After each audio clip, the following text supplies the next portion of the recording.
Good morning, good evening, good afternoon, ladies and gentlemen, citizens of YouTube. This is Pastor Dow, and I'm here with another portion of the University of the Painful Truth, a reason why that I totally dissent and totally disagree with the policies I see setting forth here in America. I think that is very disturbing, more than anything, is when you have a society that continues to want to try to put forth pleasure and self-interest above that which will sustain us as a society as the years go by. And since you can't do that and get, the whole to wake up, then you have to take care of yourself and those who you love on an individual basis. Now, hear me out, listen to me real good. The world is like a big old pie, all right? And less than 0.0000000, you can go all the way probably to 100,000.1.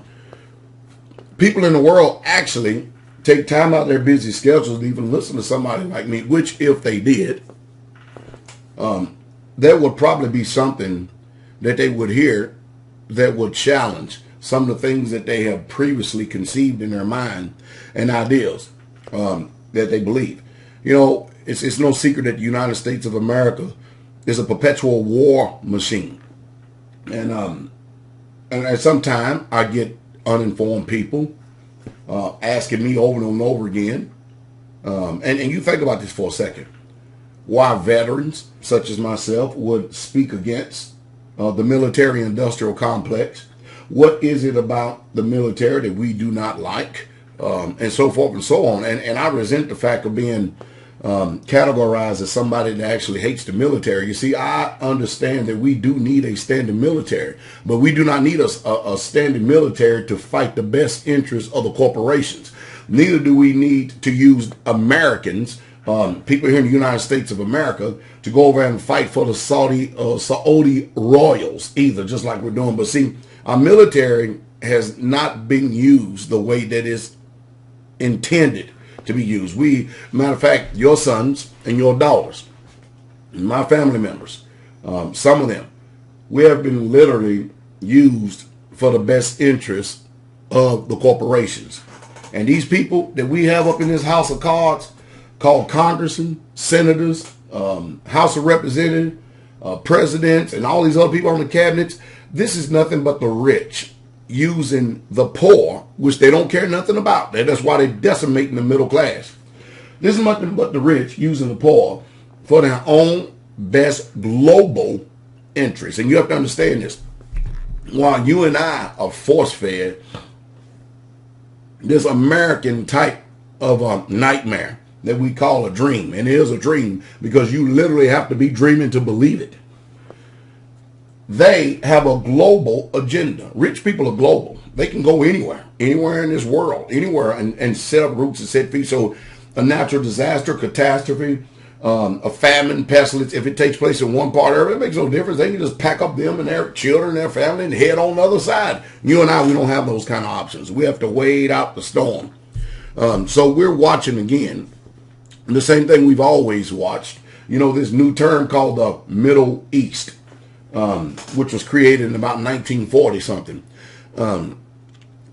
It's obvious that America, the West, has its interest in that particular region right there. And the reason being is because we have made the Saudis and the Israelis a very rich and powerful people because of the oil, big oil. That's what's gold, black gold in that region, and we have lined them pockets, and what we've done is put our own puppets in play over there. But excuse me for a second. Hey, I want to read you something here, okay? I really truly do, because I want to read you a portion of history which I know that many are not familiar with. Now, mind you, there is an intelligent age-old adage, which is, if you disagree with me, anything that I put forth, then the burden of proof is on you. That means if I put forth some information, I say something, I present something to you, and you totally disagree with it, it's not enough just to sit there and shake your head. I disagree. No. You need to actually go do some due diligence, find something concretely, and then prove what I have said and the information I put out is wrong. Just the other day, I was in town up here, and I saw a woman, very bold, very bold. And she was looking at me just with total disdain in her eyes up here in Walmart. I walked over to her and I said, "Can I help you, ma'am?" She says, "You just believe you right, don't you?" So now I have to determine if I'm talking to a devil or if I'm actually talking to a woman who is offended by something she either heard or believed because she doesn't know me and she has decided to adopt a position. I said, I believe what I'm following is right. That for sure. That is for sure. You know, I could have acted ignorant and started trying to make personal attacks and stuff like that. But what I'm trying to do is I'm trying to gather information to see why this woman is looking at me with disdain. And I didn't come to find out the conversation, it all had to do with religious affiliation. And of course, I ended the conversation very swiftly. I ended it like this. I said, "Ma'am, you don't have, nor does this entire county have, not one preacher that claims to be a Christian that will debate me on any three subjects that y'all hold near and dear to your heart as gospel truth. I give them an opportunity to present three. I will present three. Invite everybody." Now, I already understand that the deck is stacked against me, but the bottom line is the truth will come out. And you're going to find out that I'm not the one. I'm not the institution that has reared you in lies and fairy tales. I don't know if you can handle the truth because, you know, sometimes we're prejudiced against what we call our own. I'm not that way. I'm not that way at all. I want people to know the truth. And if I'm so wrong about something, I will admit it. But what you know, I know. And I know it 1,000 times over. So all you have to do, go talk to your preachers and tell them that Pastor Dow, we can find some place up here in this little small county. I'm sure we can. They have meetings all the time. And we can have now I will be civil. I won't resort to some of the disparaging name callings and words and other superlatives that people use because, you know, my mind goes a little bit higher than that. But however, the truth is that this town, like everybody else, they are scared to death of the truth because truth will require change, and that is what you're not willing to do. So before you adopt a position against me or anyone else, you need to be careful about the things you think you believe because what you think you believe could be wrong. Now, I left it at that. Still didn't gain any ground because she has a position. But I said all that to say this. I'm going to give you some historical facts. All right? Notice, I'm not giving you my opinion. I'm not here to represent my opinion nor your opinion. We're going to deal with facts. We may all be entitled to our own opinion, but we're not all entitled to our own truths. I'm going to give you some facts which gender the truth. All right? Listen to this real quick. And I'm going to title this, Who Has Fought for America? Listen to me real close. Listen real close, all right? The answer to this question may upset a great many.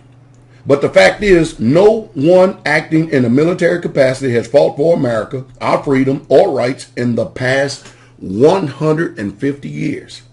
The last military engagement in which there existed any degree of a just cause for fighting was the Mexican War of 1846 to 1848. The land was secure and the invader repelled. Every war since has been orchestrated for arterial goals or hidden agendas.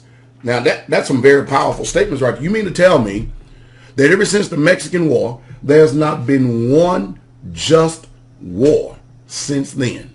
Not one. Then what in the hell is all this warmongering then? What is it? Let's read on because there's a general that we often hear, Jesse Ventura. I first heard him mention this general. I did not know this general's name. So I started going into history and started doing some research. It's no secret that Jesse Ventura mentioned somebody by the name of General Smedley Butler. And I'm like, what in the world? I never heard of him. You don't hear about him in the history books. You hear about Eisenhower. I mean, you hear Ike. You hear about all these other people and stuff that they put out in front of you. But you don't hear about these other people right here. But yet there's information out there. Let's see what this General Smedley Butler had to say. And maybe, just maybe, we here in America will not turn a blind ear to truth, but maybe we would hear. And don't think for 1 minute that you're actually getting the truth from the media. The media is bought and sold by the same people who run the Congress and the same people who run the banks. All right? Independent research. That's what's going to be your strength. All right? Let's listen to this. A combat general's view. Listen to this. After retiring from the United States Marine Corps, the famous Major General Smedley Butler revealed in his book, War is a Racket, not only how it was, but tells us why events such as the Iraq War occurred. I believe in adequate defense at the coastline and in nothing else. If a nation comes over here to fight, then we'll fight. The trouble with America is that when the dollar only earns 6% over here, then it then it gets restless and goes overseas to get 100%. Oh, you mean to tell me that everything is going on in the time that we live in right now all has to do with dollars or petrodollars? Listen very closely, because he has something to say here, all right? Then the flag follows, the dollar, and the soldier, the flag. I wouldn't go to war again, as I have done to defend some lousy investment of the bankers. Look at this, quote unquote, or oil barons. There are only two things that we should fight for. One is the defense of our homes or land, and the other is the Bill of Rights. War, for any other reason, is simply a racket. There isn't a trick in the racketeering bag for the military gang is blind to. It has its finger men to point out enemies, its muscle men to destroy enemies, its brain men to plan war preparations, and a big boss supernaturalistic capitalism. See, we talk about fascism, communism, but most people don't talk about this country that's ran by capitalism. All these isms, all right? It may sound odd for me, a military man, to adopt such a comparison. Truthfulness compels me to. I spent 33 years and 4 months in active military service as a member of our country's most agile military force, the Marine Corps. I served in all commission ranks from second lieutenant to major general during that period. I spent most of my time being a high-class muscle man for big business. Now, you see, the reason why he's talking like that, he's giving you his previous credentials so you can understand and know that he's not someone talking out the side of his neck. He knows this game. He understands it very well. But all of a sudden, when I start bringing up my previous history of my military service to this country right here, all of a sudden, I'm prideful. Now, what kind of mind talks like that? What I'm doing is I'm coming from a position of strength. I'm not providing you any arguments from silence. I'm providing you an argument from fact. Be careful of small-minded people who all they have is envy and jealousy, meaning personal attacks, in order to try to sway your mind to keep them listening. And we got enough of these people in this world, considering all the modifications that's taking place through GMOs and vaccines. Let's get back to the story here for a second. All right, listen very closely.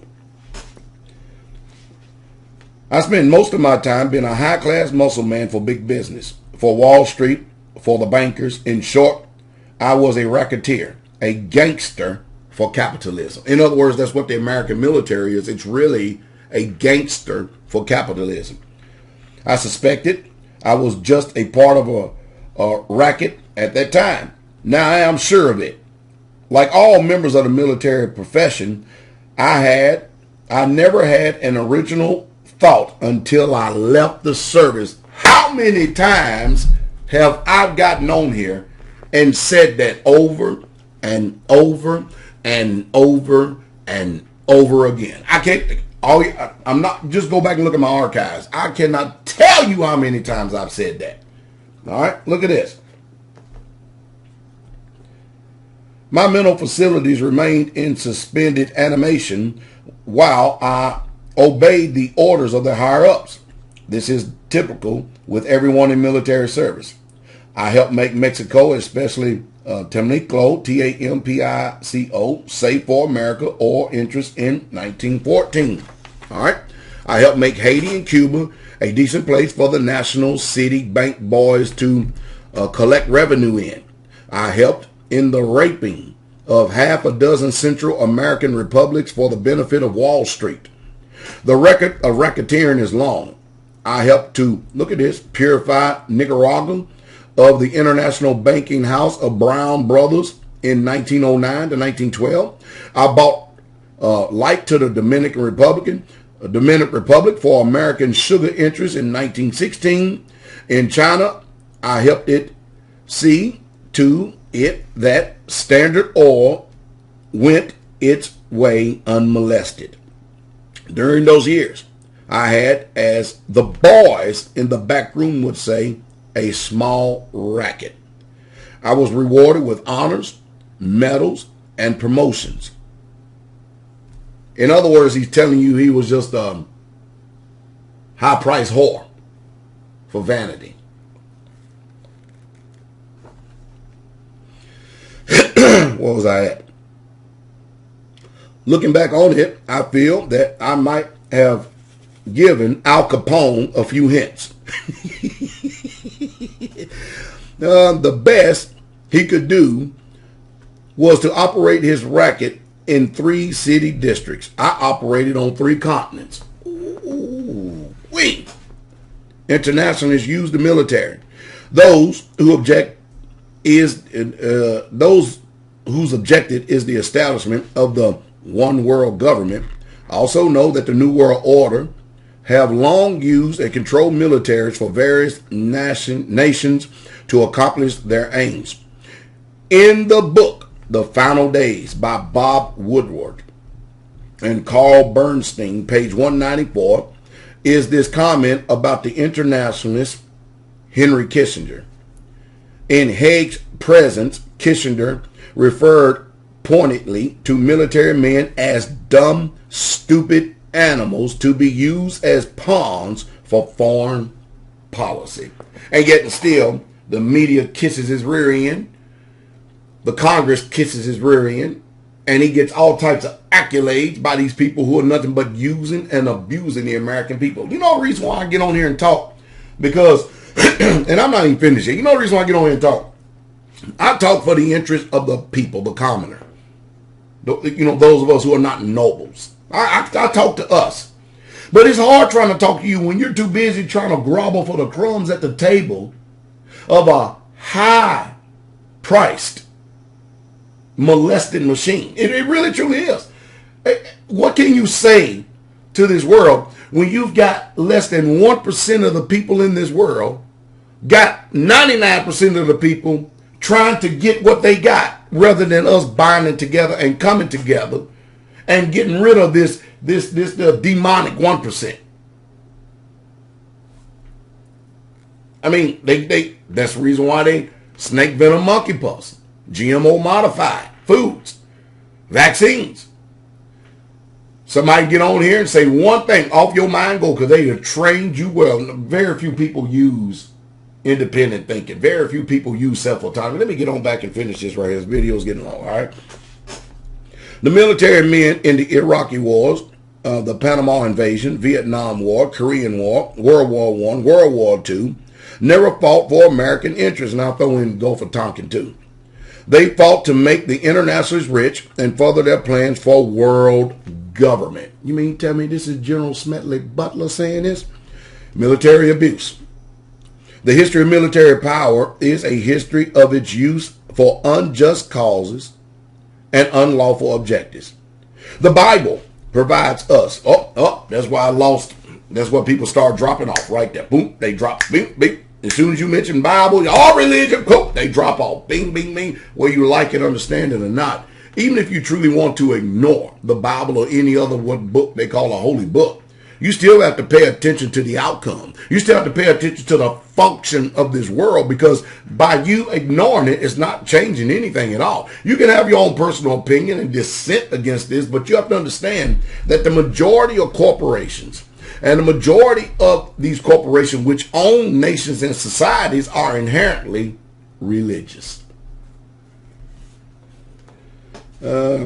The Bible provides us with a stern warning of government abuse and misuse of military powers, and how a ruler would take your men and resources for his army. 1 Samuel 8, 11 and 12. 1 Samuel 8, verses 11 through 12. St. George Tucker, an officer of the Revolutionary War and editor of Blackstone's commentary, had this to say about the historical use of military powers. What else is the history of war, from the earliest ages to the present moment, but an afflicting detail of the sufferings and calamities of mankind, look at this, resulting from the ambition, usurpation, animosities, resentment, piglets, intrigues, avarice, oppressions, murders, assassinations, and other crimes for the few possessing powers. How rare are the instances of a just war. It is because of this that governments and rulers often choose to put people in servitude, i.e. draft them, i.e. slavery, to fight their unjust wars. Again, I'm a presenter of information. Been there, done it. I'm trying to do my job to wake up the younger generation, because you can't do nothing with mine. Mine is finished, all but gone. They don't even have a resemblance to where they can even recognize truth when they hear it. This is a serious case against military drafts and conscriptions. I venture to say I can make a very serious case for those who want to conscientiously reject from all this warrantless wars that are taking place. None are being declared by Congress. It's just the truth. Our military is being used. Global gangsters. And the only reason why it's lawful, because the powers that be got the guns. They have the money and the resources. So, with this information presented to you, what are you going to do to change your mind? And then start doing like the globalists do, put your best interests and those who you love first before this country's and before theirs. That's the real question. And that's the truth. And that's the true straight way. The university of the painful truth. Now, the rest of you, when you get finished listening to this video, it probably ain't going to touch your conscience at all. Go back to sleep. Sleep on. Matter of fact, go out and buy you one of those memory foam pillows and make sure you're real comfortable.